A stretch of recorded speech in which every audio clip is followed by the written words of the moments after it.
Hello and welcome to the channel. My name is Joe Yates and today we are going to be looking at the R33 drum handbrake setup. If you're new to the channel, I'd like to extend a really warm welcome out to you. Thank you. I'm glad that you're with me. And if you're new here just visiting, hello. We're going to get straight to it in a second. So the R33 handbrake has a handbrake drum sort of setup, and inside the drum is two shoes. And today we're going to be looking at inside that setup and just making sure that those shoes are adjusted correctly and that we have the most efficient handbrake possible. So when it does come time to hitting the track and we're going to be ripping those sick drifts, we're going to be having lots of fun and we're going to be getting both wheels to lock up. That is what we want, and also we don't want our car rolling back down the hill. Okay guys, so the first thing we need to do is just make sure that that handbrake is off. Before we go adjusting the handbrake. It doesn't make sense to have it on because we're not going to actually be able to adjust it, so we really do need the handbrake off. And what you can do, what you should do really, is just count how many clicks you get out of your handbrake already. So how many do I have? My handbrake's actually not too bad, but before I go putting the brakes back together, I just wanted to adjust the handbrake. It makes perfectly good sense now. I've got a little drift knob on my handbrake, so just pull that out. Alright, so you want to count the clicks on your handbrake.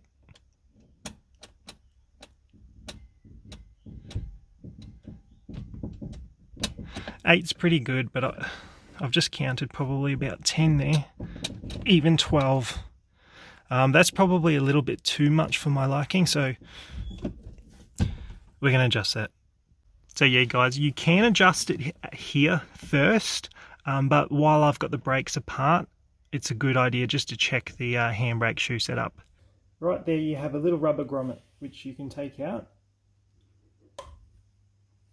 So this is the adjustment hole to adjust your handbrake shoes, which are behind the disc. So if you can remove this disc really easily, and that means really you can adjust your shoes. So we actually have some Project Mu brake shoes, it looks like, already fitted. So great upgrade already.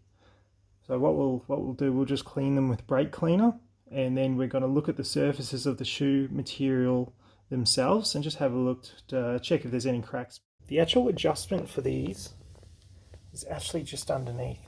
It's actually at the bottom. Sometimes the adjustment's at the top, but on this particular setup, the adjustment is just the little turnstile there. Basically we need to just adjust that a few clicks to push the actual brake shoes outwards. So now that we've cleaned them with brake cleaner, now we can actually make the adjustment. So what we have here is just a little bit of glazing on the shoes. It's not a big deal at all, but what we can do is just to clean them up a little bit, we can just get a little bit of sandpaper here and just take a little bit of the glazing off.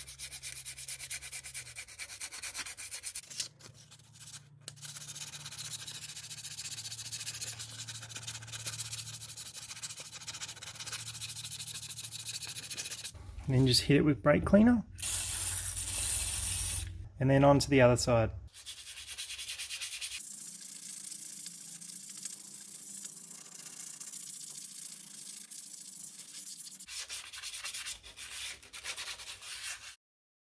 This is what the brake disc looks like after taking it off, and yeah, a bit rusty, that's normal. We'll just have a look at the surface here and just make sure it's not too badly pitted. Just looking at it now, it looks actually quite good, looks quite okay. So yeah guys, sort of same with the disc, you just want to clean the disc up just a little bit, and then obviously clean the brake disc out with a bit of brake cleaner. So we're just going to rough up the surface just a little bit.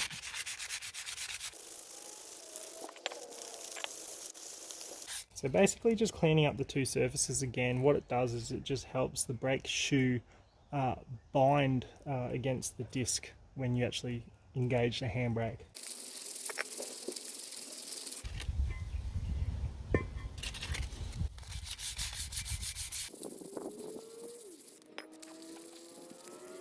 Alright, and now we'll just hit it with brake cleaner and then the disc is good to go back on. As far as wear goes, what you're really looking for is how much is left, how much material is left.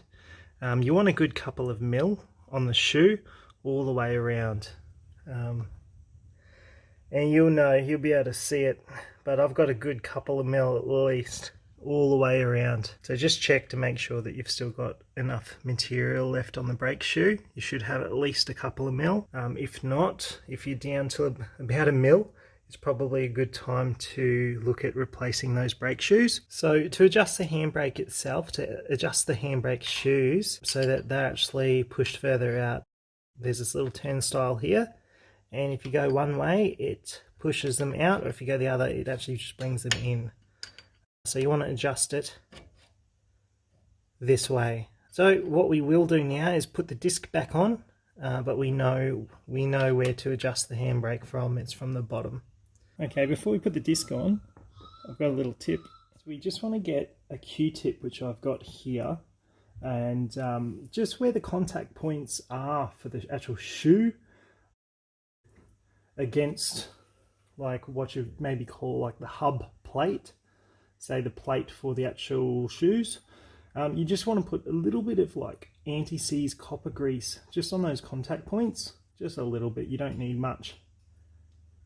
And what that will do is just make the actual actuation of the brake shoes just a little bit quieter. So just on the contact points of the actual shoe, where it meets the actual plate, the backing plate, there's about 3 contact points on the shoe itself. And you just pull the shoe back a bit and you can get in there with a little Q-tip. So yeah, basically now every time the shoe moves a little bit inside there, it's not going to be rubbing metal to metal. It just has a little bit of grease. It's a little bit of copper grease there, just to smoothen things out a little. So just clean the disc up. It's looking a lot better than what it did. It just has a lot less brake dust. There are some score marks, but they're only light, and it doesn't really matter. You can have a few score marks, it's okay. So we'll put the disc on and we'll just adjust it next. Put the disc on.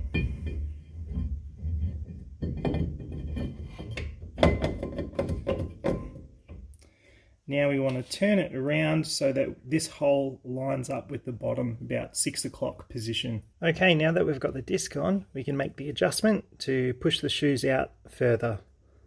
So I've just got my flat blade screwdriver here, and you just want to get in there and just go and adjust it just a couple of clicks at a time.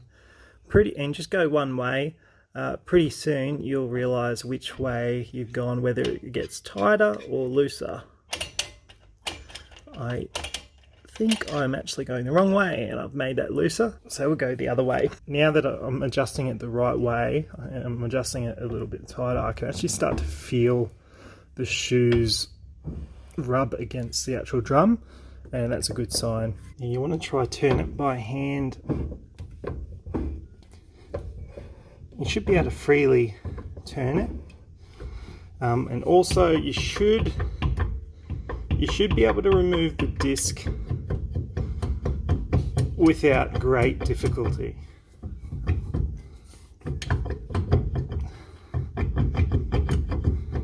That's just a little bit too tight, so just back it off a couple of clicks.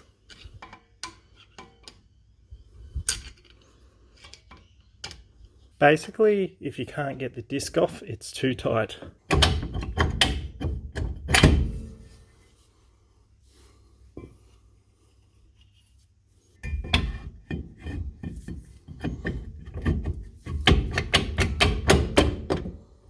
Okay guys, I'm happy with that. I can get the disc off. Yeah, it's a little bit of a struggle to get it off, but at the same time I can still turn it by hand and it's not locking up.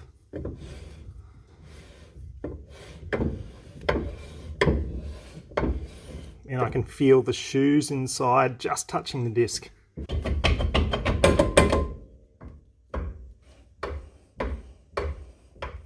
That feels good, and I can actually hear and feel the shoe inside actually making contact with the inside of the drum. So that's how you adjust this side. What you do is you adjust the other side now, and then you can work on adjusting your handbrake. So now that we've adjusted the handbrake shoes, we can now adjust the actual handbrake at the handbrake itself. I'm just going to test this out and see where we're at now that we've actually adjusted the shoes. 1, 2, 3, 4, 5. That's actually really good. What you want is sort of between 5 to 8 clicks roughly. It is a little bit of a personal preference as well. But that is super tight, and that's about 7 or 8 clicks. And if you have a look, it's at about a 45-degree angle, so that's great. Any higher than that sort of starts to become a bit too high, really, but it is a little bit of a matter of personal preference as well. If there is actually too much slack in your handbrake, if it's way too sloppy, then you can adjust it here as well.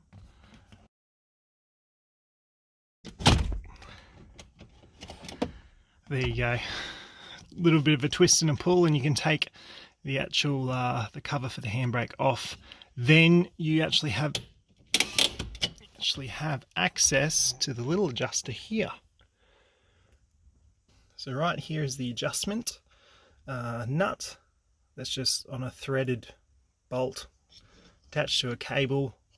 Your cables run through underneath the tunnel. Yeah guys, so you can always start with adjusting the handbrake from this point first if you wish, but to do it properly you really start at the back with the drum shoes and adjust the tolerances down there first, so that you basically on engagement of the handbrake you're getting a nice instant engagement of the shoes to internal drums. Once you're happy with how much slack you have in the handbrake, then you put the handbrake trim back on and then you are done.